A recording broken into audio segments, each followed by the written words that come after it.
कोल्हापुरातील दोन्ही मंत्री आता कोल्हापुरात दाखल झालेले आहेत आणि त्यांचं जंगी स्वागत आहे ते होतंय. खूप मोठ्या प्रमाणात स्वागत आहे ते कोल्हापूरकरांनी आपल्या दोन्ही मंत्र्यांचं होताना आपल्याला पाहायला मिळतं. आपण कोल्हापूर जिल्ह्यामध्ये 2 कॅबिनेट मंत्रिपदाची आज जबाबदारी मिळालेली आहे. मी आणि आज प्रकाश आंबेडकर साहेब नागपूरचे अधिवेशन सुरू असताना 1 दिवस आधीच कोल्हापूर शहरामध्ये आणि आपापल्या मतदारसंघात जाण्यासाठी आलेलो आहोत आणि प्रचंड उत्साहात स्वागत झालेलं आहे.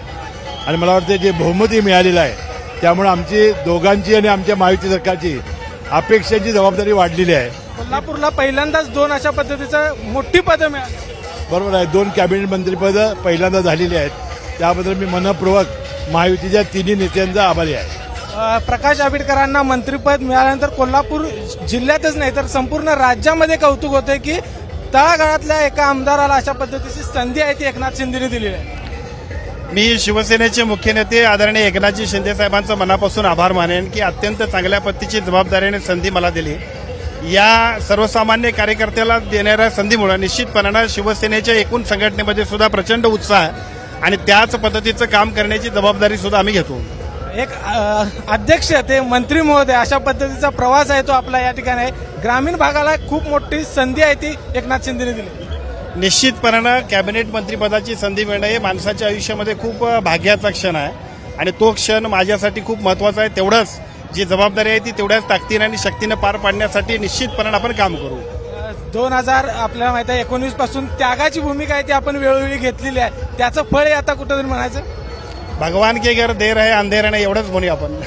1 दिवस आधीच तुम्ही अधिवेशन संपायच्या आधी कोल्हापूरमध्ये दाखल झालेला.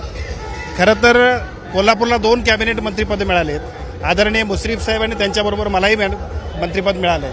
त्यामुळे जिल्ह्यातल्या सगळ्याच तिन्ही पक्षाच्या महायुतीच्या भारतीय जनता पक्ष राष्ट्रवादी शिवसेनेच्या सर्व प्रमुख नेत्यांच्या वतीनं आज या ठिकाणी कार्यक्रमाचं आयोजन केलंय. या कार्यक्रमासाठी सर्व प्रमुख कार्यकर्त्यांनी नेत्यांनी आग्रह केल्यामुळे आम्ही दोघंही आजच्या अधिवेशनाच्या शेवटच्या दिवशी या मिरवणुकीसाठी सहभागी झालो. मुश्रीफ साहेब आपण बघितलं कोल्हापूर जिल्ह्याला इतकं मोठं आता स्थान मिळाले पश्चिम महाराष्ट्रामध्ये. कशा पद्धतीने विकास कोल्हापूरचा असेल राज्याचा करणार? निश्चितपणानं या कोल्हापूर जिल्ह्याचा आम्ही विकास जो प्रलंबित प्रश्न आहेत ते मार्गी लावण्याचा अतिशय प्रामाणिकपणानं प्रयत्न आम्ही करू. कुठलं मंत्रिपद अपेक्षित आहे? नाही आता जे काय देतील ते घ्यायचं आहे. आपल्याला कुठलं मंत्रिपद अपेक्षित वाटतं की जेणेकरून ग्रासरूटला काम? आपल्याला बिनखात्याचं मंत्री केलं तर चालतंय. माणसाला काम करणाऱ्या माणसाला संधी मिळाली की पुष्कळ झालं. निश्चितपणानं जे नेते देतील किंवा त्यांच्या पक्षाच्या नेत्याच्या आदेशाप्रमाणे आपण पुढे जाऊ. तर बघितलं आपण या ठिकाणी जे मंत्रिपद मिळालेलं आहे ते सर्वसामान्य नागरिकांसाठी या ठिकाणी वापरलं जाणार आहे आणि एक मोठी संधी आहे ती या ठिकाणी मिळालेली आहे. कार्यकर्त्यांचा आग्रह झाल्यामुळेच या ठिकाणी अधिवेशन संपण्याच्या आधी 1 दिवस आपण कोल्हापूरमध्ये दाखल झाल्याचं देखील या दोन्ही मंत्र्यांनी म्हटलं आहे. कॅमेरामन निलेश शेवाळेसह विजय केसरकर, एबीपी माझा, कोल्हापूर.